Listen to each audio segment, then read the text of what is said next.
Okay, तो इस video में करते हैं एक ऐसी मूवी को एक्सप्लेन जिसे देखकर आपकी सांसें रुक जाएंगी। इस मूवी का कंसेप्ट बेस्ड है पॉइजनस गैस पर, जिसे कोई सनकी रिलीज कर देता है शहर के बीचों बीच। और इस जहरीली गैस से बचने के लिए दो लोग करते हैं टॉप क्लास की मेहनत, जिसे देखकर सच में आपकी सांसें अटक जाएंगी, क्योंकि इस जहरीली गैस को सूंघते ही हर कोई मर जाता है, कोई भी नहीं बचता। और कहानी की शुरुआत होती है मेन कैरेक्टर के इंट्रोडक्शन के साथ, जिसका नाम होता है योंगनम। और ये पोल्स पर लटक कर रहा होता है कैलिस्थेनिक, एक तरह का एक्सरसाइज जो कि मसल्स की स्ट्रेंथ को इम्प्रूव करती है। और इस एक्सरसाइज को करने का इसका मेन रीजन होता है माउंटेन क्लाइंबिंग सीखना, क्योंकि 5 साल पहले कोई लड़की इसके प्रपोजल को रिजेक्ट कर देती है क्योंकि ये क्लाइंबिंग में इतना अच्छा नहीं होता। और वो लड़की होती है ये the most beautiful character of the story. और इस लड़की का नाम होता है यूना, जिसके बारे में हमें आगे जाने को मिलेगी इन डिटेल्स स्टोरी के आगे बढ़ने पर।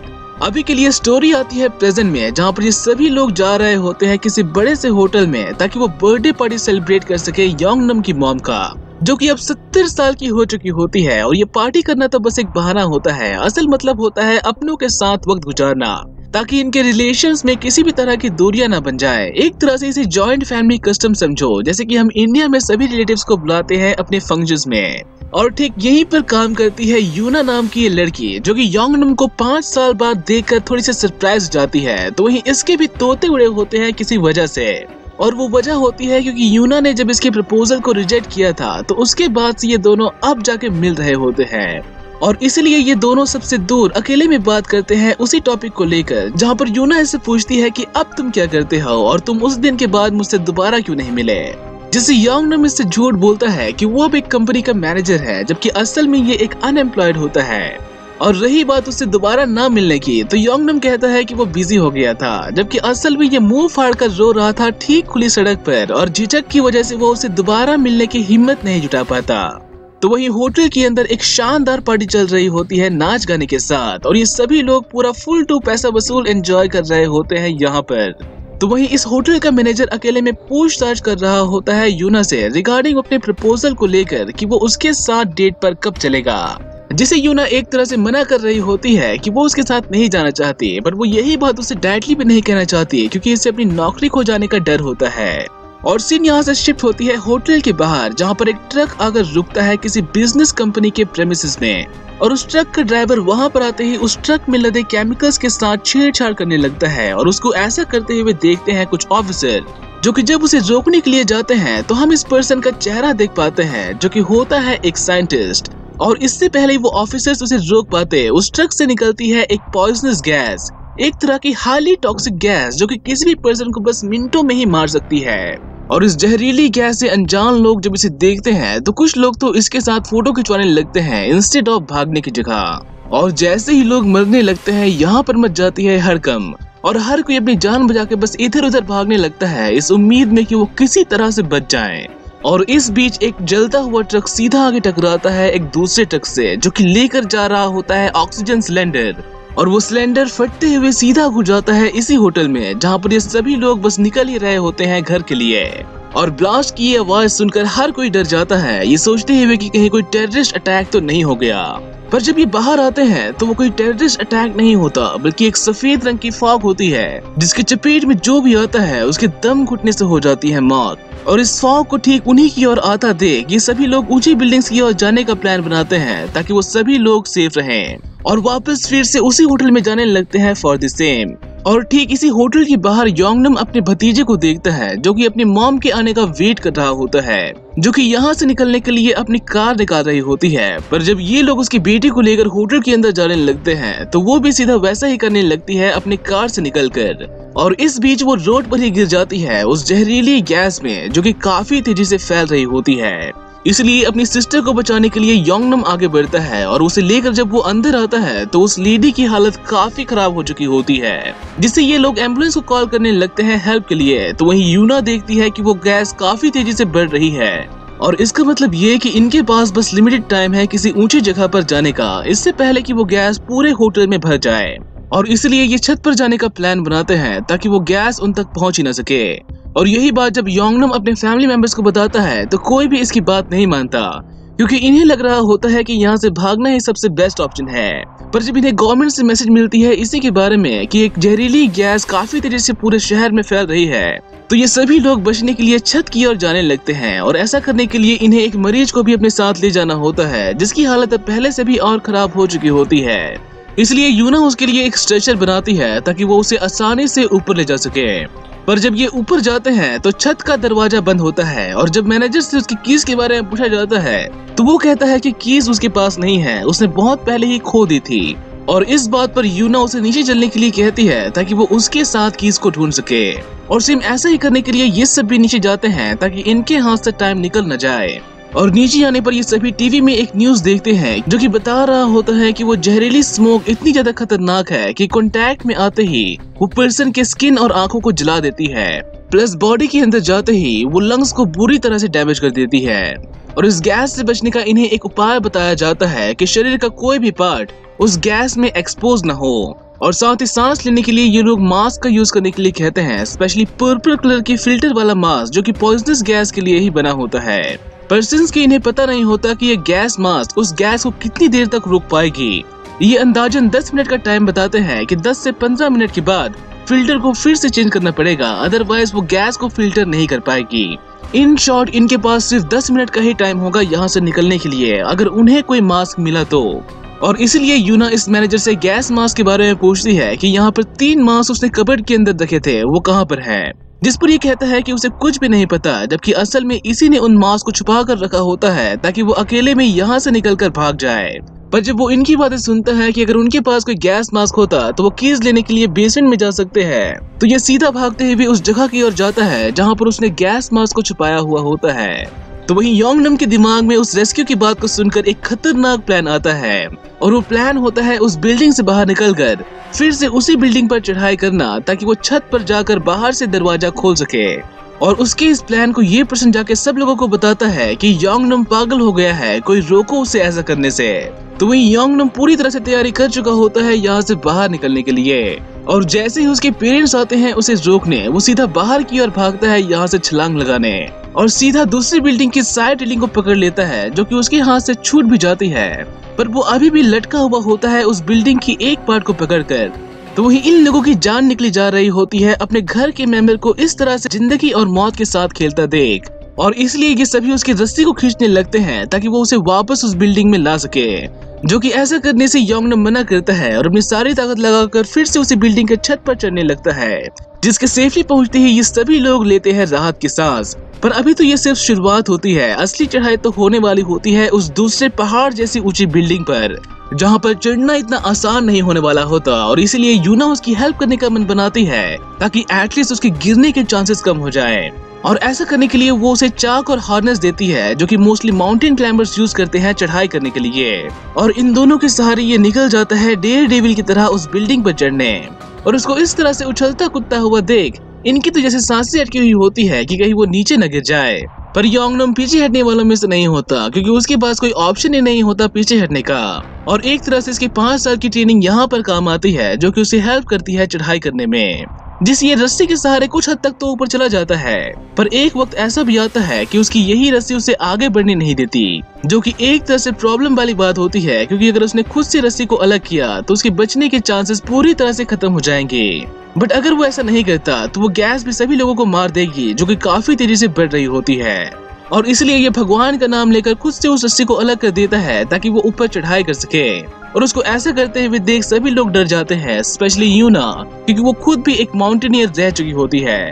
तो वही योंगनम होटल के साइड्स पर लगाए गए डेकोरेटिव स्टोन्स के सहारे कुछ हद तक आगे बढ़ता है। पर एक टाइम पर एक ऐसा मोड़ आता है कि इसकी लाइफ पर बनाती है, और वो चीज होती है एक डेड जंप लगाना, जो कि वो पहले नहीं कर पाया था कई सालों पहले।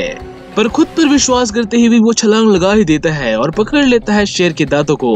पर अभी भी इसकी प्रॉब्लम खत्म नहीं हुई होती, अभी तो ऊपर चढ़ना बाकी होता है।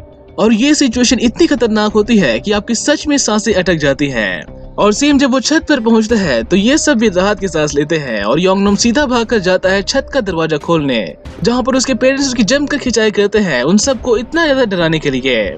और असली मेहनत तो अब जाकर शुरू होती है यहाँ से निकलने की, और ये सभी लोग हेलीकॉप्टर को देखकर आवाज लगाने लगते हैं फॉर हेल्प। जो कि एक तरह से इनकी आवाज बिल्कुल भी नहीं सुनते, और इसलिए यूना इन सबको ऑर्गेनाइज करती है ताकि वो उनको एक सिग्नल भेज सके, और हेलीपैड की कार में खड़े होकर ये सभी को मोबाइल के टॉर्च पर टैप करने के लिए कहती है ताकि वो सभी लोग SOS भेज सके। और सीन यहाँ से शिफ्ट होती है एक न्यूज रूम के अंदर, जहाँ पर रिपोर्टिंग चल रही होती है इन्हीं सब के बारे में, और इनके जरिए हमें पता चलता है कि वो ट्रक ड्राइवर एक साइंटिस्ट था, और जिस कंपनी के लिए वो काम किया करता था सेम उसी कंपनी ने उसके सारे पेटेंट राइट्स छीन लिए होते हैं रिगार्डिंग केमिकल को बनाने के, और इसलिए उसने ये सब किया होता है ताकि वो उन कंपनी वालों को मार सके। सैडली उस पॉइजन में उस साइंटिस्ट की भी मौत हो जाती है, और दूसरा कोई भी पर्सन उस पॉइजन के बारे में नहीं जानता होता कि उसको कैसे न्यूट्रलाइज किया जाए। तो वहीं इन लोगों की डेस्परेट स्ट्रगल चल रही होती है हेलीकॉप्टर को अपनी ओर अट्रैक्ट करने के लिए, जो कि एक तरह से यूजलेस होती है क्योंकि कोई भी हेलीकॉप्टर इनकी तरफ नहीं आ रहा होता। इसलिए यूना कुछ बड़ा सोचती है और उस बिल्डिंग पर लगे होल्डिंग्स की लाइट को ऑन ऑफ करने लगती है ताकि वो हेलीकॉप्टर का ध्यान अपनी ओर अट्रैक्ट कर सके, और इतने बड़े होल्डिंग्स को तो कोई भी इग्नोर नहीं कर सकता, और इसलिए ये लोग भी उसे देखकर सीधा मुड़ जाते हैं उसी बिल्डिंग की ओर। बट प्रॉब्लम यहाँ पर ये होती है कि ये लोग एक बार में सिर्फ लिमिटेड टाइम को ले जा सकते हैं उनके वेट के अनुसार, इसलिए यूना जाने से मना कर देती है क्योंकि ऐसा करना वो अपना फर्ज समझती है कि मुसीबत में वो सबसे पहले अपने गेस्ट को बाहर भिजवाए, ना कि खुद यहाँ से बाहर भागने लगे। और उसको ऐसा करते देख योंगनम भी यहाँ से जाने से मना कर देता है क्योंकि जो लड़की अपनी जान को दांव पर लगाकर उसके पेरेंट्स को बचा रही हो उसको वो कैसे अकेला छोड़ दे। और उस हेलीकॉप्टर के जाते ही ये दोनों पड़ जाते हैं अकेले, पर एक तरह से इन्हें विश्वास होता है कि हेलीकॉप्टर फिर से आएगी उन्हें बचाने, पर इन्हें ये बात बिल्कुल ही पता नहीं होती कब तक। और टाइम के निकलने के साथ साथ ये दोनों ही डर और निराशा की वजह से रोने लगते हैं। पर दुनिया का वसूल कहता है दोस्त मुसीबत में रोना नहीं, बस मेहनत कर और आगे बढ़, मुसीबत तो यूं गायब हो जाएगी। और इसी को फॉलो करते हुए ये यहाँ से निकलने का प्लान बनाते हैं और जरूरी सामान के साथ ये प्रोटेक्टिव सूट पहनकर यहाँ से भागने लगते हैं किसी सेफ लोकेशन की ओर। और ऐसा करने के लिए इनके पास सिर्फ लिमिटेड टाइम होता है क्योंकि वो गैस मास्क इनका ज्यादा देर तक साथ नहीं देने वाला होता। और ये भागते हुए जाते हैं एक बिल्डिंग के छत पर जो कि ऑलमोस्ट भर चुकी होती है उस जहरीली गैस से। और सिंस की 10 मिनट का टाइम निकल चुका होता है, योंगनम अपनी गैस मास्क का फिल्टर रिप्लेस करता है एक दूसरे फिल्टर के साथ, पर सेम ऐसा ही करने के लिए एक्स्ट्रा फिल्टर यूना के पास नहीं होता, इसलिए योंगनम उसको छत पर ही छोड़कर नीचे भागता है एक दूसरे फिल्टर की तलाश में। तो वहीं इसे कुछ भी समझ में नहीं आ रहा होता कि वो कहाँ जाए, और इसलिए वो अपने आप को बचाने के लिए और भी ऊपर जाती है और योंगनम को बुरा भला कहने लगती है उसको अकेला छोड़ने के लिए, क्योंकि इसे लग रहा होता है कि वो इसे अकेला छोड़कर यहाँ से भाग गया। पर योंगनम यहाँ से भागा नहीं होता, वो फिर से वापस आता है एक न्यू फिल्टर के साथ। तो वही योंगनम के पेरेंट्स काफी परेशान होते हैं सिंस कि वो अभी तक वापस नहीं आया होता, इसलिए उसके डैड एक टैक्सी ड्राइवर को फिर से उसे शहर में चलने के लिए कहते हैं कि जितने पैसे लेना है ले लो, पर मुझे वापस फिर से उसी शहर में छोड़ दो। और ये बात एक तरह से पागलपंती होती है क्योंकि वहाँ पर जाकर उन्हें ढूंढना तो दूर, ये ठीक से वहाँ पर सांस भी नहीं ले सकते। पर ये मानने वालों में से बिल्कुल भी नहीं होते, और एक पर्सन तो आगे बढ़ता हुआ ऑक्सीजन सिलेंडर तक ले आता है वहाँ तक जाने के लिए, जो कि होता है एक फौजी, और उसी को रेस्पेक्ट करता हुआ ये ड्राइवर भी उन सबको ले जाता है ठीक उसी जगह की ओर। और एक जगह पर हम कुछ लोगों को देख पाते हैं जो कि नदी किनारे एक ड्रोन को उड़ाने की कोशिश कर रहे होते हैं फॉर अ रीजन। दरअसल ये लोग होते हैं किसी न्यूज एजेंसी से जो कि यहाँ पर आए होते हैं इन सब की फुटेज लेने ड्रोन यूज करके, और इन्हीं लोगों से योंगनम के डैड मांगते हैं हेल्प ताकि वो अपने बेटे को ढूंढ सके, जो कि पहले तो ऐसा करने से मना करते हैं, पर जब योंगनम के डैड उसे कुछ पैसे ऑफर करते हैं तो ये लोग मान ही जाते हैं ऐसा करने के लिए। तो वहीं ये लोग भागते भागते एक जिम में एंटर करते हैं सेफ लोकेशन की तलाश में, और यहाँ से आगे बढ़ने का इन्हें कोई भी रास्ता नजर नहीं आता, इसलिए ये सबसे पहले तो एक्सरसाइज करते हैं पंखे के सामने ताकि उनके सूट पर चिपकी गैस उनसे दूर हो जाए, और उसके बाद अपना गैस मास्क उतार कर वो आगे का प्लान बनाते हैं यहाँ से निकलने का। जैसे कि योंगनम कहता है कि उनके पास सिर्फ एक और मास्क बचा है, और इसलिए हम में से किसी एक को रस्सी के सहारे उस दूसरे बिल्डिंग में जाना होगा ताकि वहां से आगे का रास्ता ढूंढ सके। और ऐसा करने के लिए ये लोग डम्बेल पर रस्सी बांधकर उस दूसरे बिल्डिंग में फेंकते हैं ताकि वहां तक जाने का रास्ता बना सके। और सिंस की यूना उन दोनों में से हल्की होती है, वो रस्सी पर आगे जाने का प्लान बनाते हैं ताकि वो रस्सी निकल न जाए, पर जब वो ऐसा करती है तो एक डंबल तो निकल ही जाता है उसकी वजन की वजह से।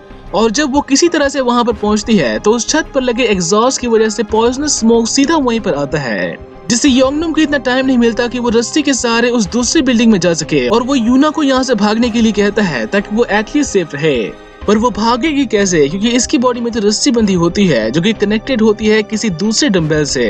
और इसे यहाँ पर सुनाई देती है योंगनम की चीखें, जो कि उठाकर फेंकता है एक 20 किलो की कैटल बेल को, और जल्दी से जल्दी इस साइड आने की कोशिश करता है ताकि वो यहाँ से निकल सके।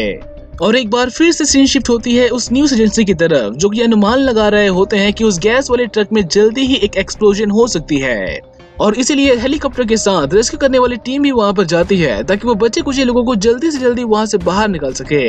और रेस्क्यू करने गई टीम को ये बात पता चलती है कि पानी उस जहरीली गैस को न्यूट्रलाइज कर सकती है, इसलिए ये सब भी पानी का ही इस्तेमाल करने लगते हैं उस गैस को खत्म करने के लिए।